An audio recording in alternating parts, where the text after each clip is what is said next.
The rise of degeneracy. I was at the water park the other day. I was there with my family, my 2 kids and my husband. We got there early because I wanted to be there, When you have kids, you want to be there early and you want to get the best chair and all this stuff. So it's not a huge crowd. We were enjoying our time, and then beautiful time. And this lady came with her, 3 teenagers, 2 young kids. And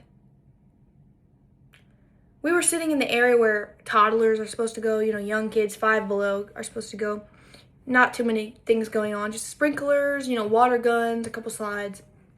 So not a whole bunch of people. This lady goes walking through the toddler pool area. Okay. This little 3-year-old, 4-year-old kid, he's playing with the water guns, and he accidentally barely sprays this lady, okay? He's playing at the water park in the kid area. That's his place to play. There's plenty of places for adults to go. You don't need to walk through the pool. So I guess he accidentally gets a little bit of water on her new hairdo and her fake eyelashes. And she starts screaming profanities at this 3-year-old child. She starts blaming him. She starts telling him that he meant to do that. She said, "I know you did that on purpose. If you do that again, you're going to see what's going to happen. Where's your effing parents? Blah, blah, blah, blah, blah, blah. Wah, wah, wah." Typical woman complaining. Anyways, she's over there for the next 5 minutes. By the way, she's barely wet. I can't even see water on her, other than she's in the pool, so her feet are wet. So she goes for the next 5 minutes just picking the water out of her eyelashes, drying her hair off with her hand, making a big scene, talking to herself, complaining, temper tantrum, adult temper tantrum, in front of her kids, mind you. Okay. Well, that was that.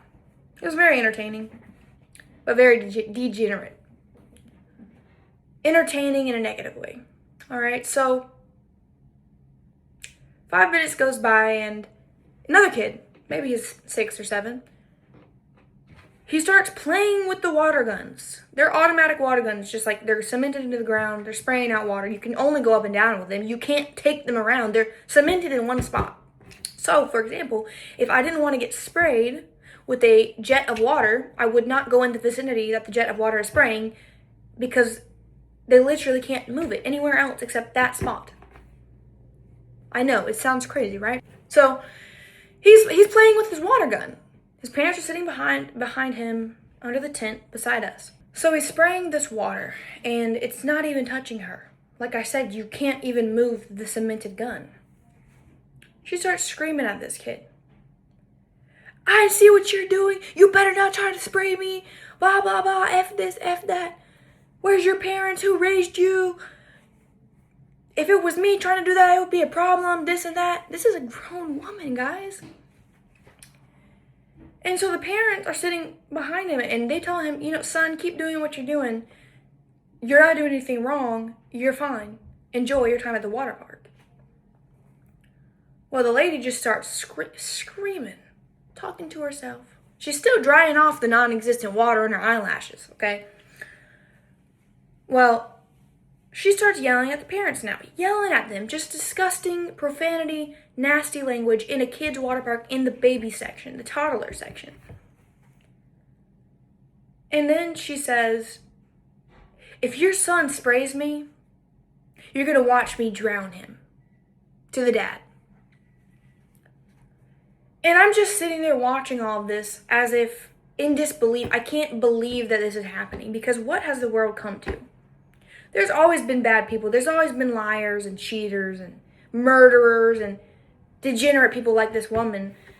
But I think the thing that changed is that throughout history, humans knew all of these things were wrong. They weren't celebrated. They weren't tolerated.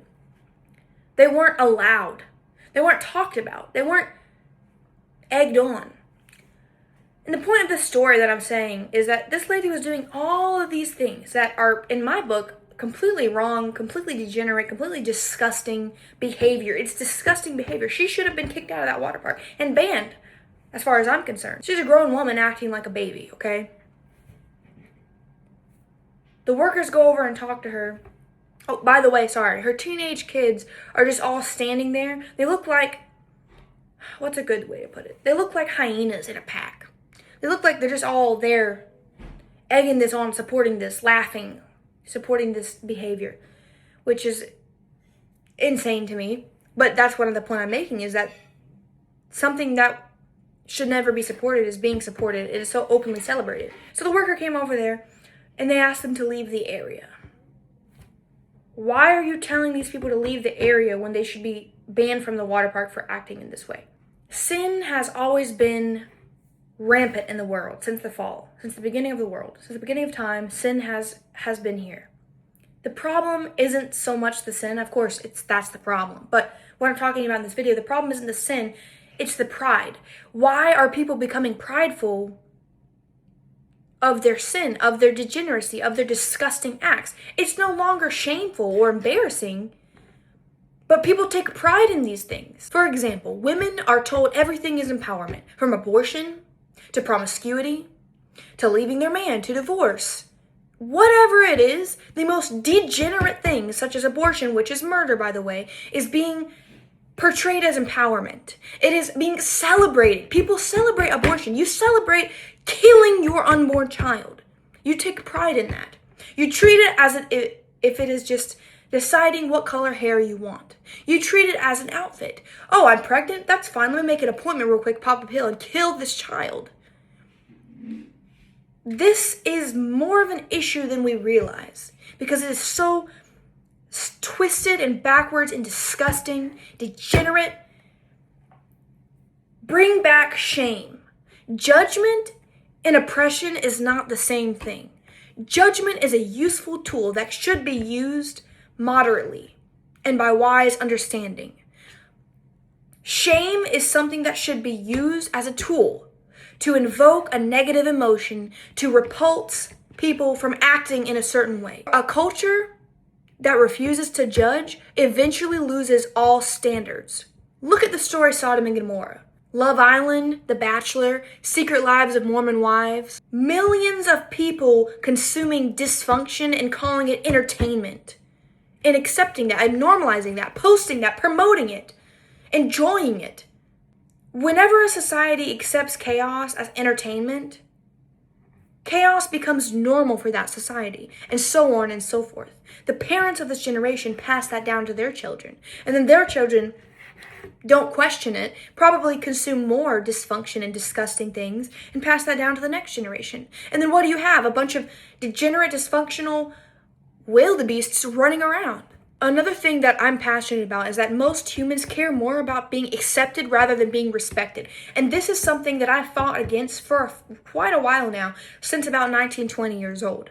I stopped caring about being accepted in the social circles around me and the people my age, because I started realizing that I wanted respect. I wanted to be a respectable individual. Yes, maybe they can call me weird for not participating in their degenerate actions, but they can't call me disrespectable because I have standards for myself and know it's not easy.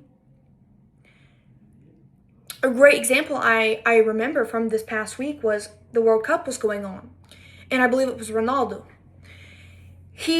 My husband was telling me that, Coca-Cola is such a big drink. Everybody drinks it. It's very normal. Ronaldo, on live TV, they offered him a Coke or something like that, and he refused. He said, I want water instead. And he held the Coke can up, and he said, do not drink this. It's terrible for you. On live TV, in the middle of an interview. I believe that, if I'm not mistaken. And, that doesn't seem like a big deal. But if a normal, everyday person did that, because I remember me, I stopped drinking soda, and I would tell people, no, I don't want that, when that's all they had. And they would tell me, why not? That's weird. They would judge me. They would make me feel like something was wrong with me because I didn't accept that. But because a large figure does it, it's respectable. But just because he's famous doesn't mean you shouldn't do the same small decisions. You should not conform to society just because everybody does it.